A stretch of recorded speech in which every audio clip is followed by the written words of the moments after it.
My name is Ventura Solis. I am the eldest of 9, and with that comes responsibility. The responsibility of caring, nurturing, and disciplining my younger brothers and sisters. No easy task for a 6-year-old. I can't even believe my parents trusted me that much. We lived in Watsonville and were poor, so this is how it was. I learned early in life to care for my younger siblings, be an above-average student, and make my parents proud. Although I didn't realize it at the time, the eldest sets the example and the bar for the rest of the siblings to follow. During high school, I worked in the fields, and then at 17, I was lucky enough to get a job in the cannery. In Watsonville, it was difficult to get a job in offices or stores. Saving money was not easy for me. When you're young and poor, it's easy to find things to spend your money on. Once my youngest sister lost a tooth. She ran to show me, and should she put it under her pillow? It was Wednesday. At first I said yes. And then, oh wait, she responded, I better wait until tomorrow, 'cause the tooth fairy gets paid on Thursdays. It was so funny. She knew I wouldn't let her down and that I got paid on Thursday. My mother made me save my money for a key punch course at Hill Business College, and I rented a room at the YWCA. My dad helped me with the weekly expenses. Then, time to get a job.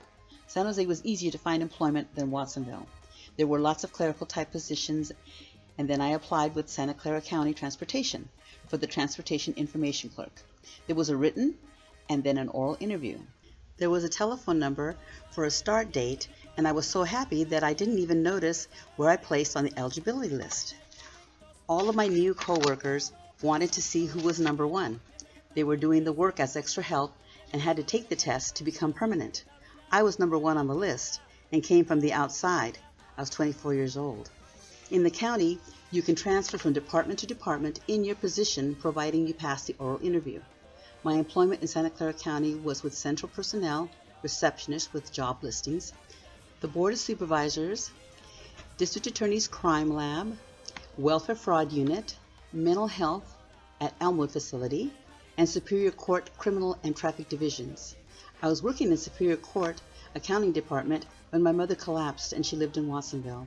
The doctor told me she couldn't live alone anymore.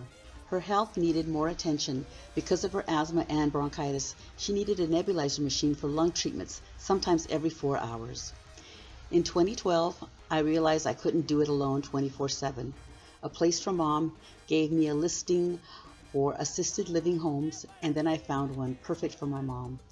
She moved in on August of 2012. Then in September, she had pneumonia, and again in November. January came along with the norovirus and her 3rd episode of pneumonia. She recovered and is finally doing well. The home suggested the Care More program.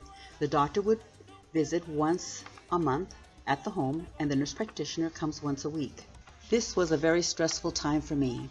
By August 2013, I finally had my doctor's appointment where she informed me that I missed my mammogram last year. She scheduled my appointment and told me not to miss it. 2 mammograms, 1 ultrasound, and 1 biopsy later revealed I had breast cancer. After my doctor gave me the news, she said, "Today is the first day of the flu shot." And I said, "Might as well, I'm here." That afternoon, when leaving, I decided to go to the beach. It is a place of peace. I can talk with God, put myself in God's hands, and just let go. I'm not going to lie, there was fear of the unknown. Who will care for my mom? I tend to be a bit of a perfectionist. No one can take care of my mom better than I can. She is now 93 years old, and that speaks for itself. When I put myself in God's hands, there was a feeling of relief and confidence that this is going to be okay. My surgeon was the best. He got it all with clear margins and took 2 lymph nodes out which were clear. My oncologist wanted to schedule chemo, but I decided no more damage, just radiation, because that was bad enough. Right now, I'm a cancer warrior, and in 2 years, a survivor. Now there is a new threat, pre-diabetes.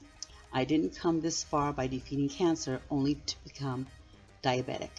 In trying to lose weight, I heard on Dr. Oz that a new medical study shows that carbs turn into sugar and feed the dormant cancer cells we have in our bodies. Big wake-up call for me. My girlfriend of 60 years and I went to Stanford to the P.A.A.W, where Ramin Nadiri was taking names and numbers for diabetes prevention study. Ramin called me and we had an intake appointment. So do you see what I mean about putting yourself in God's hands? I thank God He is watching over me because I qualified for the study and I'm on my way to success. After cancer, there is no way I will let carbs take me back to cancer, and if this helps defeat diabetes as well, all the better. I had lots of prayers to help me with cancer and now this study for diabetes. When you get the bad news of being diabetic, there is not a whole lot of information on how to navigate this dangerous road.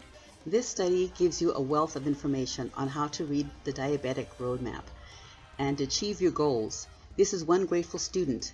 But more than that, there is a feeling of belonging, of caregiving by this study and the staff. During the last week of June, I had an appointment with my oncologist, and she was very pleased with my weight loss. Since then, 9 more pounds were lost. My doctor told me because of the weight loss, I am now a controlled diabetic, and there is no need for diabetes medication. I have learned to change my eating habits so that eating is healthy, is natural, and I can still eat some of the foods I miss, just not so often. Determination is how I'm going to approach life. In 2 years, I will be a cancer survivor, and diabetes is not an option, thanks to this study.